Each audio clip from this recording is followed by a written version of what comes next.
அன்புக்குரிய இஸ்லாமிய சகோதரர்களே, அருமை உறவுகளே, அல்லாவின் சாந்தியும் சமாதானமும் நம் அனைவரின் மீதும் உண்டாவதாக. ஒரு நாள் சஹாபாக்கள் பேசிக்கொண்டிருந்தார்கள். ஒரு குழு நஜ்து தேசத்திற்கு போய்விட்டு ரொம்ப சீக்கிரமாக திரும்பி வந்தார்கள். ஆனால் திரும்பி வந்தபோது அவர்கள் கொண்டு வந்த போர் செல்வங்கள் அளவில்லாதது. அதை பார்த்து சஹாபாக்கள் ஆச்சரியப்பட்டார்கள். எவ்வளவு சீக்கிரம் போய் எவ்வளவு அதிகமான செல்வத்தை கொண்டு வந்திருக்கிறார்கள். இந்த மாதிரி ஒரு குழுவை நாங்கள் இதுவரை பார்த்ததே இல்லை என்று பேசிக்கொண்டிருந்தார்கள். அந்த நேரத்தில் ரசூலுல்லாஹ் ஸல்லல்லாஹு அலைஹி வஸல்லம் சொன்னார்கள், நான் உங்களிடம் ஒரு குழுவைப் பற்றி சொல்லட்டுமா? அவர்களும் ஒரு காரியத்தை மிக சீக்கிரமாக செய்து முடிப்பார்கள். ஆனால் அந்த காரியத்தின் மூலம் அவர்களுக்கு கிடைக்கக்கூடிய நன்மை போர் செல்வத்தை விட பல மடங்கு அதிகமானது என்று சொன்னார்கள். அன்பான சகோதரர்களே, அந்த முதல் தன்மை என்ன தெரியுமா?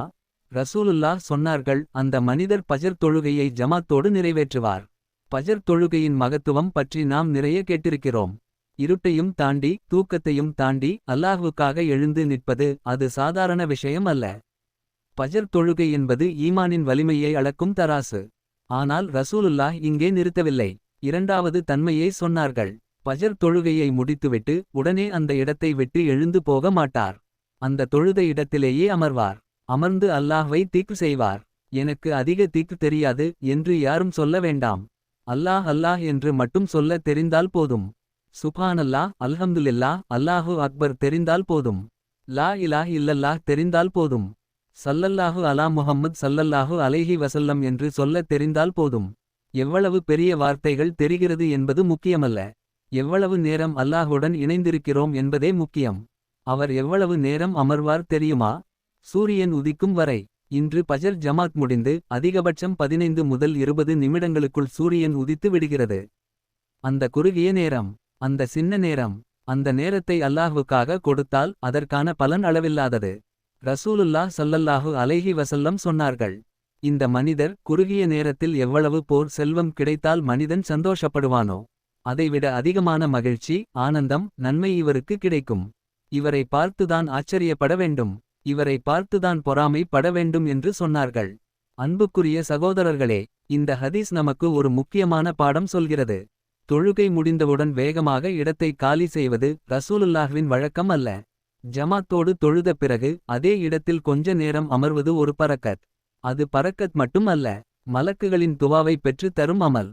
ரசூலுல்லாஹ் சொன்னார்கள், ஒரு மனிதன் தொழுகை முடிந்த பிறகு அதே இடத்தில் அமர்ந்திருக்கும் ஒவ்வொரு நிமிடமும் மலக்குகள் அவருக்காக துவா செய்கிறார்கள். யா அல்லாஹ், அவருடைய பாவங்களை மன்னிப்பாயாக. யா அல்லாஹ், அவருக்கு ரஹ்மத் செய்வாயாக. யா அல்லாஹ், அவருடைய காரியங்களை எளிதாக்குவாயாக. யா அல்லாஹ், அவருடைய துயரங்களை நீக்குவாயாக.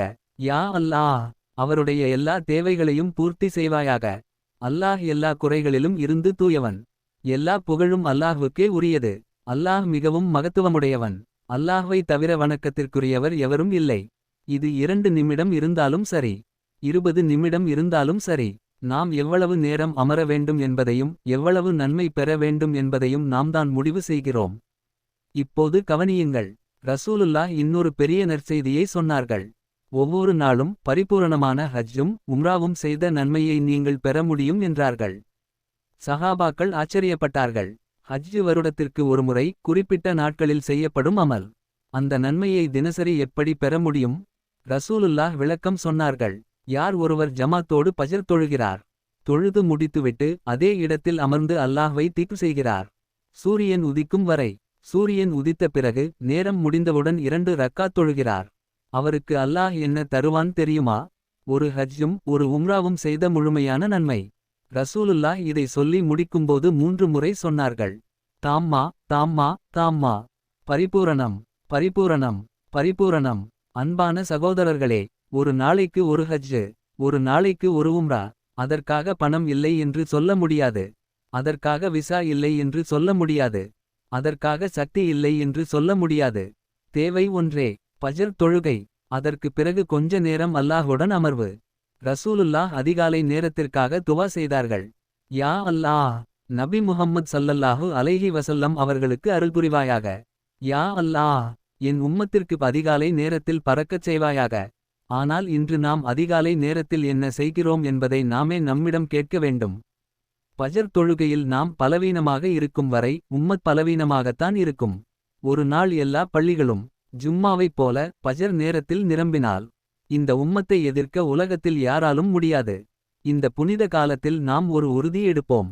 பஜரை இனி நான் தவறவிட மாட்டேன். பஜருக்குப் பிறகு அல்லாஹ்வுக்காக சில நிமிடங்கள் நான் கொடுப்பேன். வல்ல ரஹ்மான் அல்லாஹ் இந்த அமல்களை நம்மால் செய்யத் தவபீக் செய்வானாக. நம்மையும் நம் குடும்பத்தையும் இந்த உம்மத்தையும் நேர்வழியில் நிலைநிறுத்துவானாக. அன்புக்குரிய சகோதரர்களே, இந்த உரை உங்களுக்கு பயனுள்ளதாக இருந்தால் இந்த சேனலை சப்ஸ்கிரைப் செய்ய மறக்காதீர்கள்.